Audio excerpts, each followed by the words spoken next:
socdaalkan oo qaatay maalmo kooban ayaan ku gaarnay deegaano dhaca bariga dagmada Lababaar ee gobolka Qoraxay.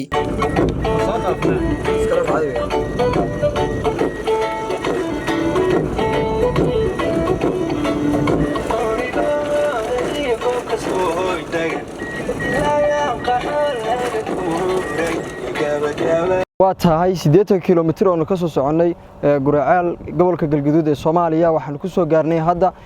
sheega guduud oo kala bara labada dal ee Soomaaliya iyo Itoobiya ee halka dadku ugu yeeraan xuduud beenaadka ee Soomaaliya iyo Itoobiya u dhaxeeya jidkan oo mara dhul badan oo Soomaalidu degto ayaa waxa uu kamid yahay dhulka xuduudka ah ee gobolka Galgaduud iyo gobolka Qoraxay oo ka kala tirsan Soomaaliya iyo ismaamulka Soomaalida Itoobiya ayaanu soo gaarnay waxaan halkan uga gudbaynaa sheekadeena tixanaha ah ee la xiriirta arrimaha deegaanka Ceelgaab oo nu caawa ka bilaabata aan hadda u talaabi doono xuduudka Itoobiya anagoo ka nimid Soomaaliya na soo raaca daawad. Habeenkii koobaad ee safarkan ayaan jiifanay qabaleega Ceelafreed. si kastaba waxaan hadda soo gaarnay qabaleega Ceelafreed oo kamid ah qabaleyaasha marka caanka ah. subaxdii ayaan ka jirmaanay inagoo ku wajahan deegaanada dhagax bixis bagaasay iyo tuula hareeri.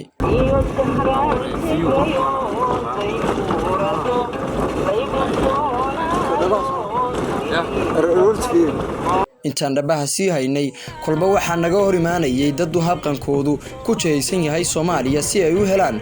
biyo ay siiyaan xoolaha iyo dadka. amba ka jiray boyda waa laga waayay hadeertaan anigaan boydaas maxay sababsanayaan u gali laayihiin boydaas waxay u gali laayihiin dhulku waa bacaad ilaa 30 kilomitir 35 kilomitir baa bacaad hadda boyda doon baan ahaa carro oo dad oo man iyo xoolo oo man ka soo tagay boyd baan raadinayay hadda waa aniga lugaynaya boydan waxaan u raadinayay ilaa xodale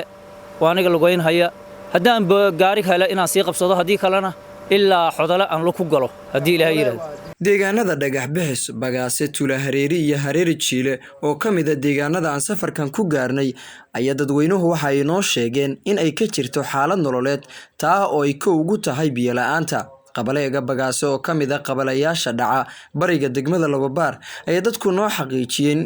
in fuustada biyaha ay ku timaado $7 halka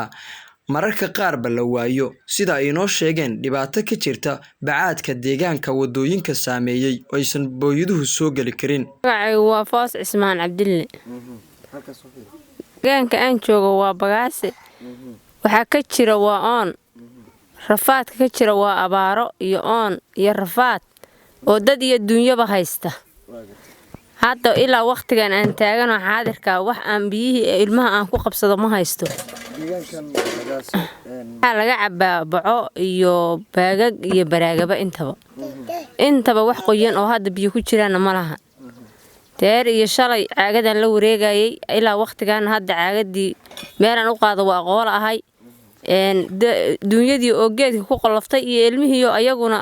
qalalan intaba waa kor jooga hadda. anuguna wax awood aan u leeyahay oo Ilaahay xaqiisa Ilaahay awood leh laakiin wax aadana ahaan oo awood aan u haayo ma lahan. may abuu ceelal ma jiraan biyo aan dhib badan oo jidadkiisu mar waayo gali jirka yimaad ayaa noo biyaa biyahaas yaa keenay meesha booyado ayaguna jidka ku dhib muta waa gartay booyadii halka loo meeqay ku keentaa halka loo $500 ku keenaysaa ha أنا معي محمد abdulahi maxamed baliira aad iyo aad meesha aan joogana waa tuula hareeri meeliira una dhow libi bagaas dhibaatooyin ka jira oon baa u badan biyaha lowrka biyaha 100 fuusto $400 inuu yimaado waa gartay haddana waxa aad helay dhibaato male aad iyo aad helimayn haddana xoolaha alban ugu xoolalayaan 6 bilood aan xoolo biyo shubaynay wixii gadmi lahaay waa dhamaysanay wixii haatan ku xariiriyeen waa caatoobeen suuq wax kama gooyaan deegaanka aan joognana hadeertaan Ilaahay amarkiisa wax roob kama dhawaa kama diin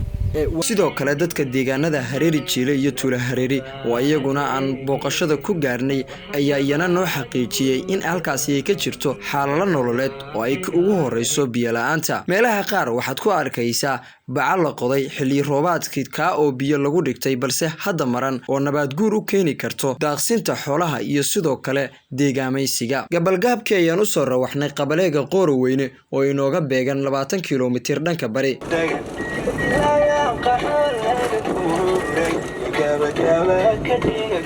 nasiib darro markaan wadada sii haynay in cabaar ah waxa ay sababtay wadada oo raf ah iyo lug ka mid ah lugaha gaariga oo ragaaday waxa ay sababtay in aan halka roobada dhigano.